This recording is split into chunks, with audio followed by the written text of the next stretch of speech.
Hello, this is Lori Tom of Lori Tom Writes, and I welcome you to this episode of the Spreading Writing Love show. Today's topic is reasons people resist writing. Now, you might think this is a buzzkill of a topic. I don't want to know why I'm going to resist writing. I want to know why I want to do it. But honestly, knowing some of our challenge points is really the beginning of a writing love journey because we get to have clarity on our mindset, maybe our writing history, so we can turn it around. So I'm kind of excited for this topic.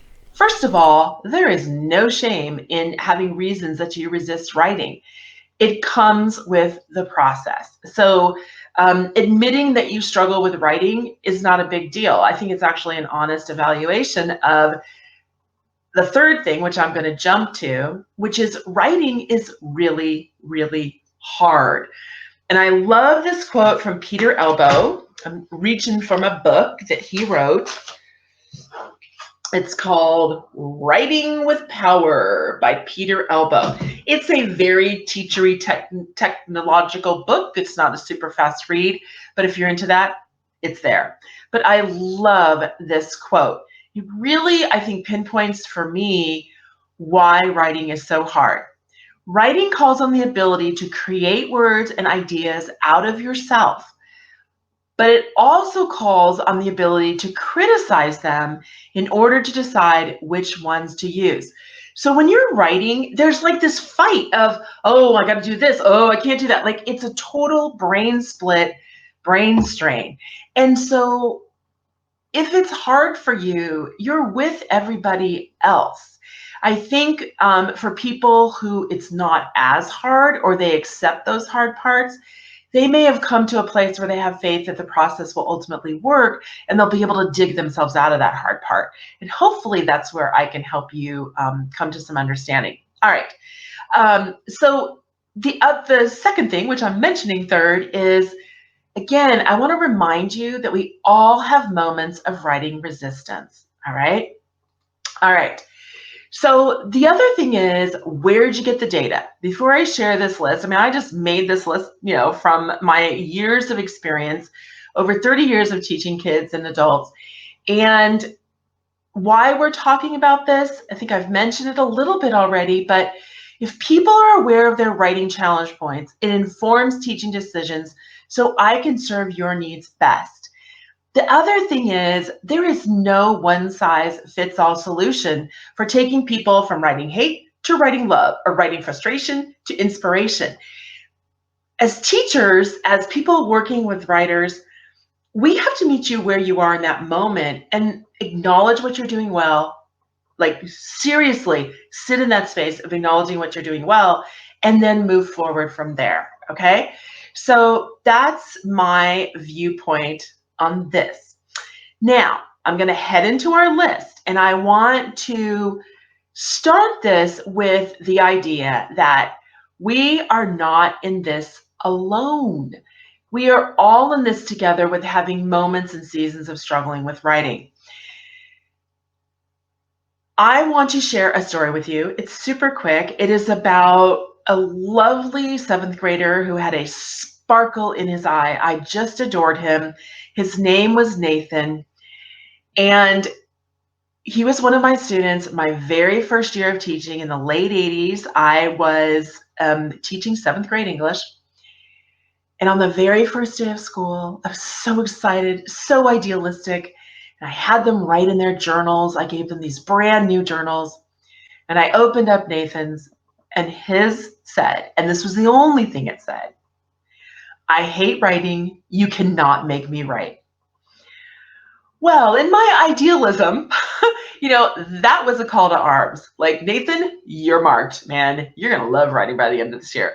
And that turnaround happened. But I thank my stars for that boy because I really think my mission to spread writing love started then. Because since that time, I have just seen so many people who have these painful experiences with the writing. And I just don't think it has to happen. So we're not alone in this together. As I go through this list, here's what I want you to do live. Paula, Robin, Cynthia, and anyone else who joins us live, what I hope you will do as well on the replay is the list is numbered. And if you hear a reason people resist writing, what I want you guys to do is just put that number below. I would love to collect data. I would love for us to see, oh, me too, man, I struggle with that too. It is such a helpful place to start. And it helps me discover what might need to be tweaked in helping anyone that needs help. All right, so number 1 through 5, I'm just gonna go for this.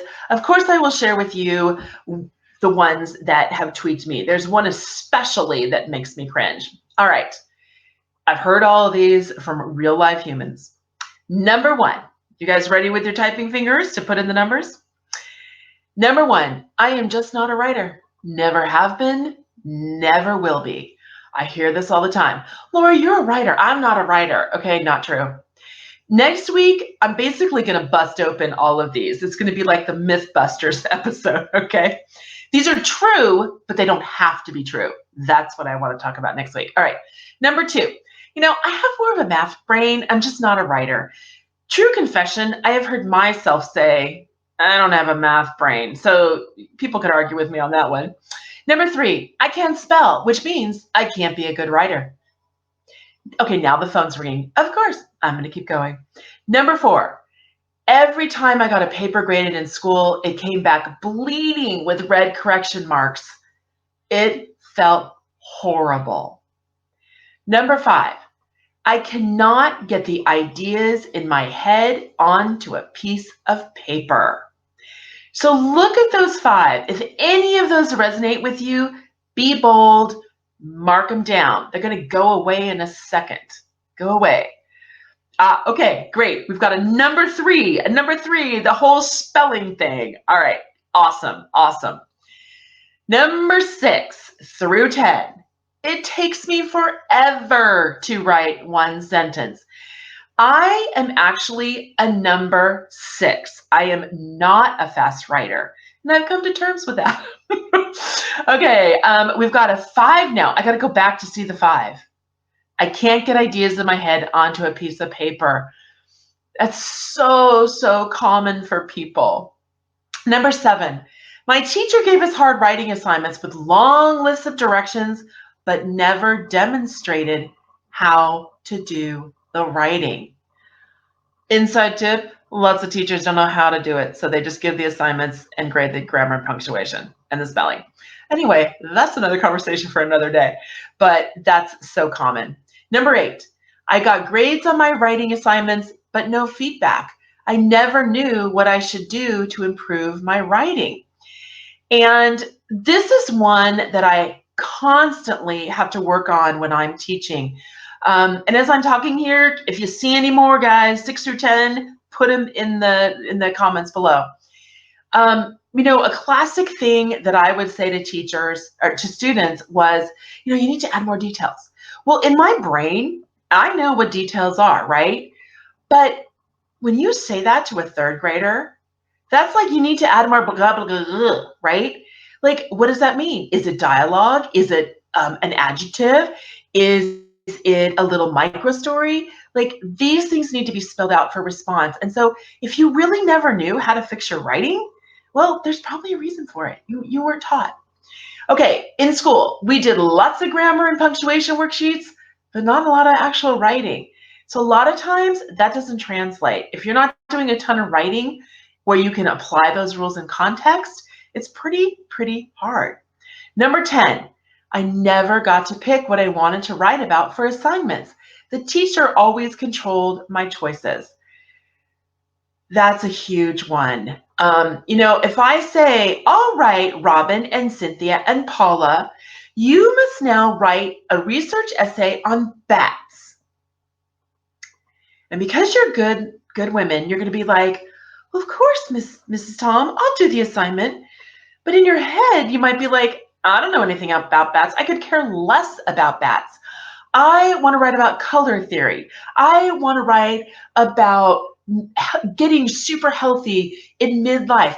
I want to write about being a health advocate for people. Okay, these are topics that I know are super important to the women's names I just mentioned. They know a lot about those things. They have passion for them. Do you think what they write about those topics is going to be so much more fabulous than if I say, okay, in the next hour, write me an essay about bats? 100%. It'll be like a different writer. But I digress. All right. Any of those ringing true for people? Number 6, 7, 8, 9, or 10? Put them below if those touch you. We are coming to one of the ones that is one of my struggle points. Number 11, the only audience I ever had was a teacher reading my writing for a grade. You cannot imagine the motivation that increases for writers when writing is received by an authentic audience. It's a big deal. And you may not even know that it's a big deal. And I'm not talking about journal writing and private writing, but having a real audience, making something that's super solitary a more public, a more social interaction is a huge piece of the writing process, and it's the huge payoff. It's really scary, but it's a huge payoff. Number 12, handwriting is physically hard for me. It takes too much time, and no one can decipher what I write anyway. This is my daughter. My daughter, is 17. You cannot read her handwriting. She's a brilliant writer.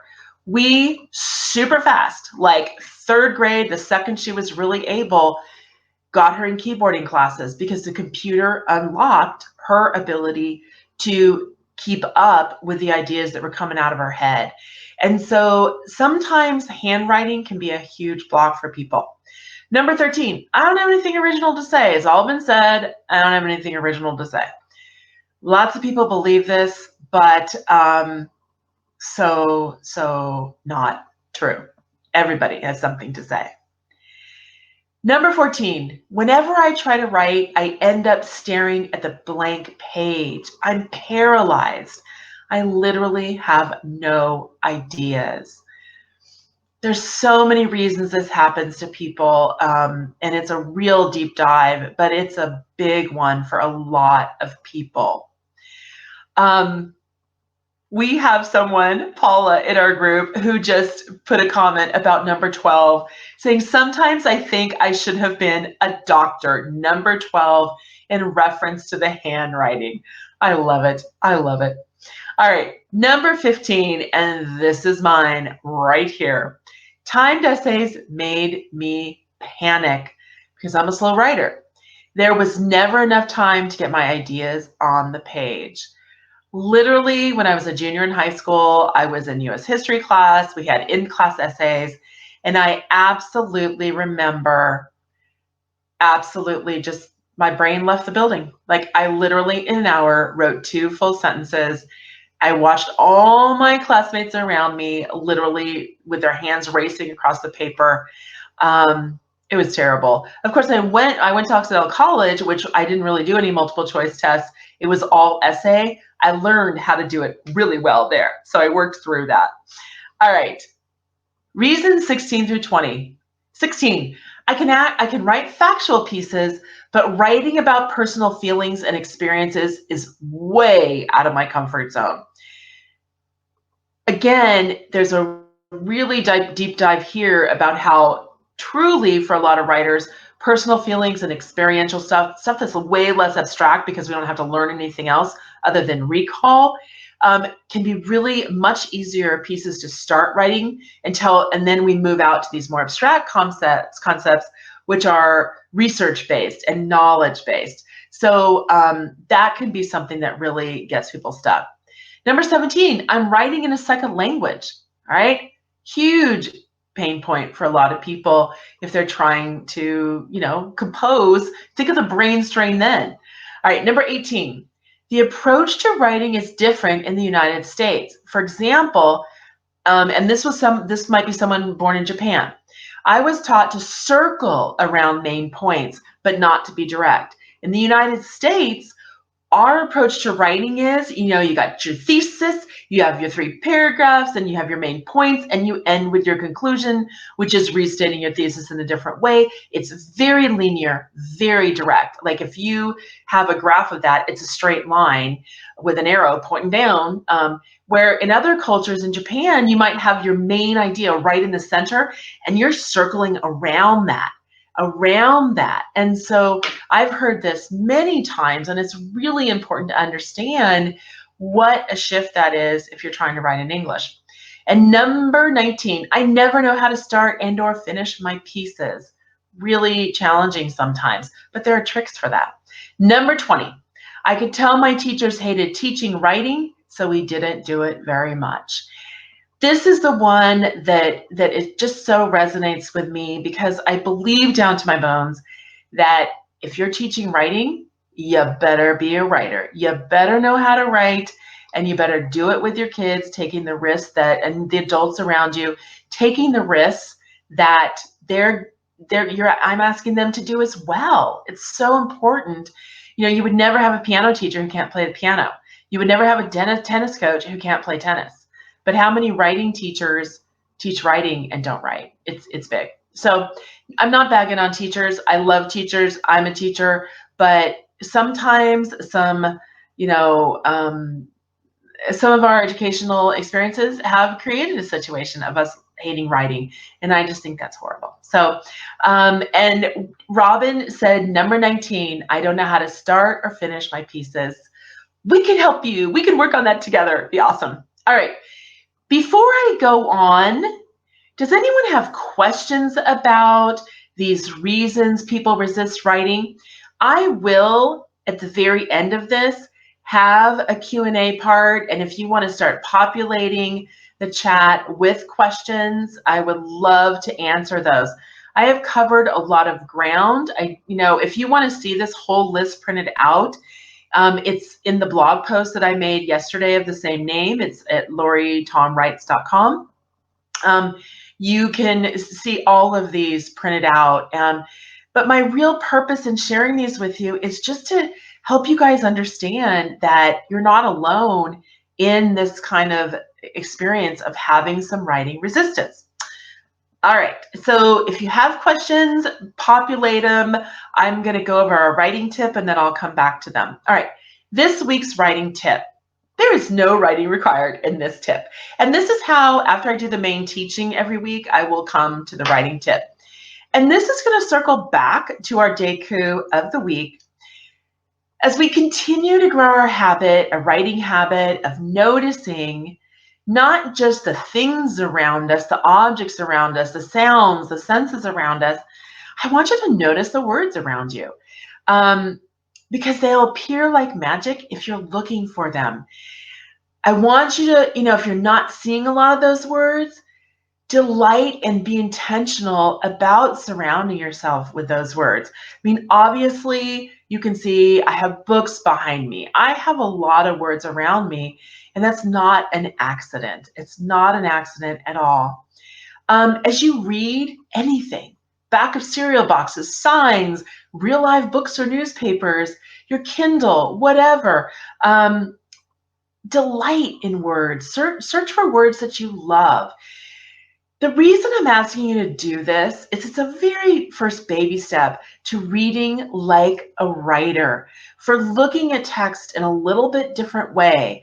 Like, maybe I'll use that word in my writing someday.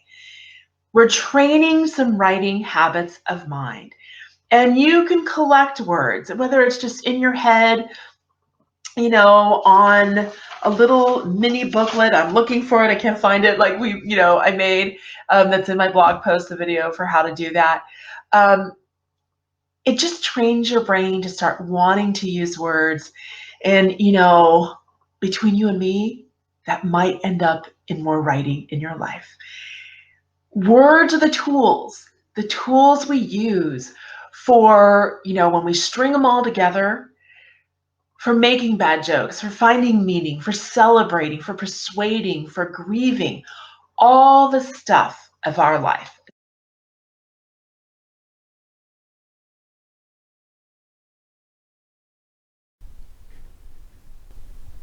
Thanks for watching,